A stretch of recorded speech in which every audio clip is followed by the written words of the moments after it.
Le Canada, pour moi, déjà, c'est l'endroit où j'ai pu matérialiser, former dans mon esprit et euh, verbaliser, en fait, le point de vue féministe sur ces questions.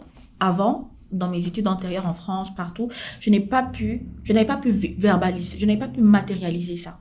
Au Canada, le Canada est un des seuls pays euh, et un des pays dans le monde entier qui arbore une politique étrangère féministe. Donc, il y a vraiment ce souci d'allier les académiques et le politique dans la perspective féministe.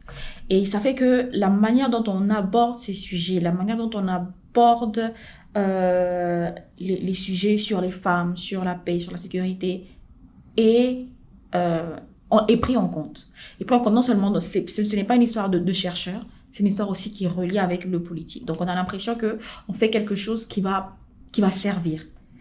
Et je pense que c'est quelque chose qui est particulier au Canada, qui est particulier aux pays en général qui ont une politique étrangère, qui ont une politique féministe. On sent que ça ne va pas seulement rester dans les livres, dans les articles de chercheurs, dans une communauté bien particulière, mais ça va être mis en œuvre par les politiques aussi. Je suis super contente d'avoir intégré le réseau. Ça fait près d'un an que je suis membre du réseau maintenant. Je travaille beaucoup avec professeur Laurence Deschamps-Laporte, qui est une research lead en lien avec la sécurité et la défense au réseau.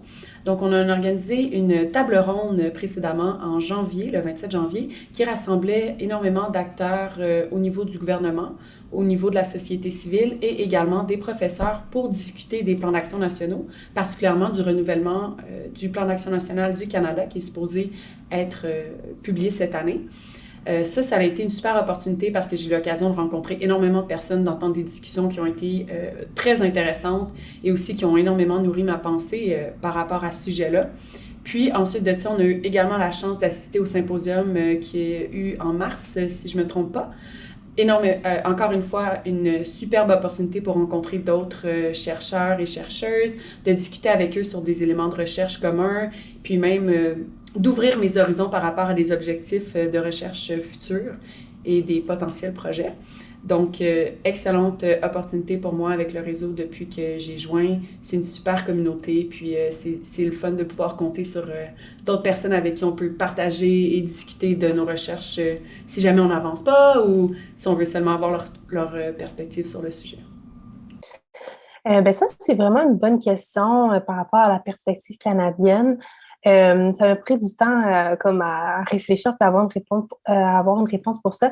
C'est sûr que académiquement, le Canada, c'est pas la place, disons, la plus tendance là, pour étudier les questions femmes et sécurité, contrairement au UK, à la Scandinavie, à l'Australie, où la plupart des centres de recherche femmes et sécurité sont situés.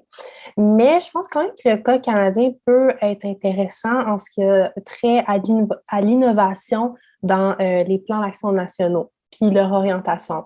Donc, comme on le sait déjà, la majorité des plans d'action nationaux dans le Nord global sont utilisés comme des outils de politique étrangère, puis manquent vraiment beaucoup de réflexivité nationale.